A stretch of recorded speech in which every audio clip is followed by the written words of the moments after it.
Two people found fatally stabbed on separate NYC subway trains. Robbers posing as cops in NYC mock two people. Pummel street vendor suspects in NYC party bus. Weapons bus get new ride thanks to NYPD unborn baby saved after murder. Suicide of pregnant Alabama woman. David James Roberts helped launch a long-running television show 33 years ago today, but his starring role landed him in prison for life. Roberts, 77, was the first fugitive profiled on the February 7, 1988 premiere of America's. He was also the first featured criminal captured, a brisk 4 days later. The show would continue for 25 seasons and catch 1,202 more. It was the program that brought about my demise, so I'm not tickled pink about its anniversary, Roberts confessed during a phone interview with the Post from the maximum security Indiana State Prison, where he is serving 6 life sentences for murder, arson and rape. John Walsh, the father of a murdered child who created and hosted America's Most Wanted, has said he will never forget the name David James Roberts. "This is really powerful television," he reportedly said after viewing footage of the cold-blooded child killer and rapist in handcuffs, after the debut show generated over 1,000 tips. Many of the tipsters had a shocking revelation to report. The 6'3", 215-pound fugitive was hiding in plain sight on Staten Island, where he was known as Bob Lord, a well-regarded counselor at a city-funded homeless. His murderous rampages came a decade before.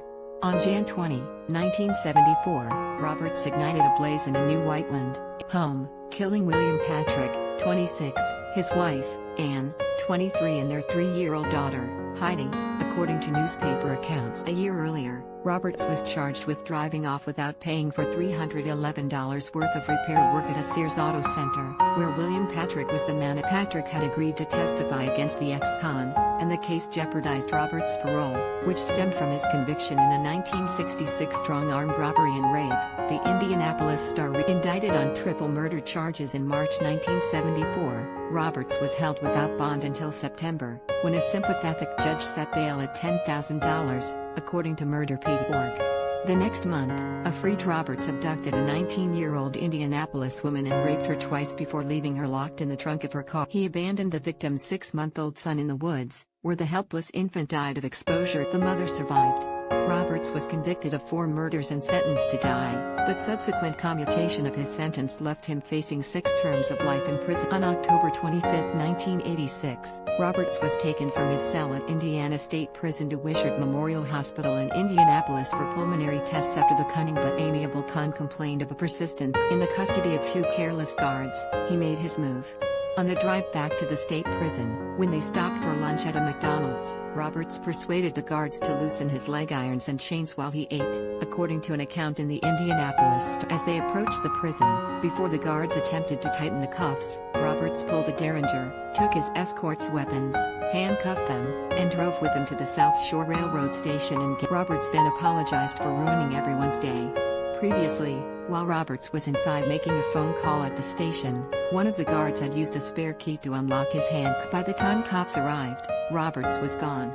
It has never been publicly revealed or how Roberts got the gun, or who might have helped him get it, but it was obvious his escape was careful. "I had been in prison for 12 years and had no redress. Anyone who has been in prison wrongfully would attempt to escape," Roberts told them. Roberts bolted for O'Hare International Airport in Chicago, where he bought himself a ticket to Newark Airport for less than $100. "I first went to Manhattan. I was going to go to Mexico and from Mexico to Cuba or Brazil, but I got sick," Roberts recalled during his 1-hour phone interview with the. "I had to get someplace where rent was cheaper.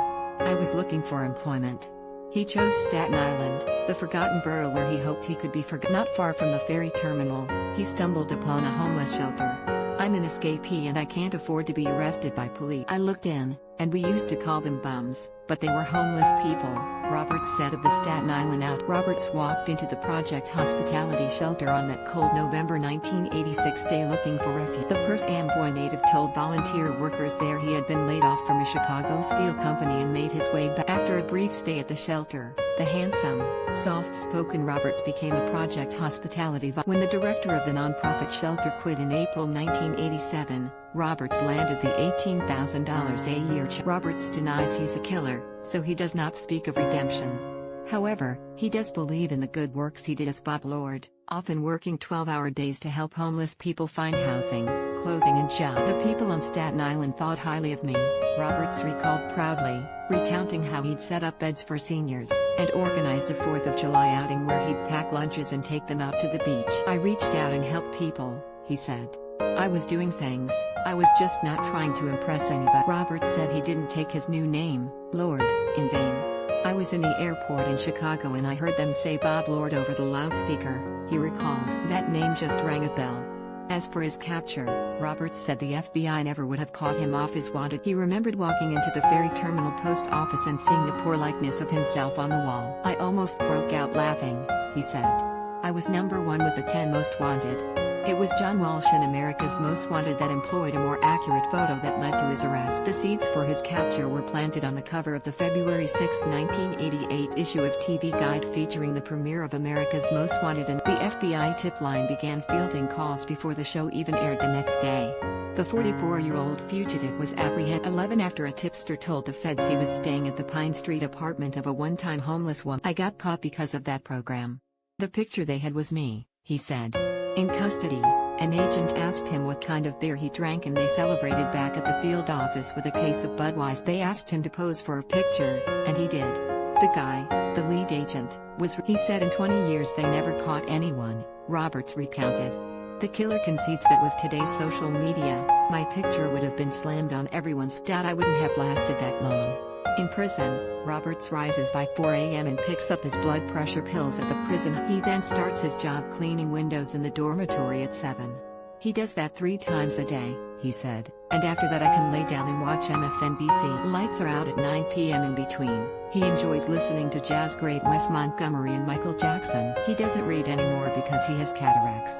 Unrepentant, Roberts spent most of the hour-long interview railing against prisons. These places are devious because they are warehousing people, the justice system. I was railroaded, and even former President Trump, had he been a decent president, we wouldn't have 400,000 in graves due to coronavirus. He says he hopes to one day win his freedom, although he doesn't explain how. I'm the same David Roberts who was on Staten Island.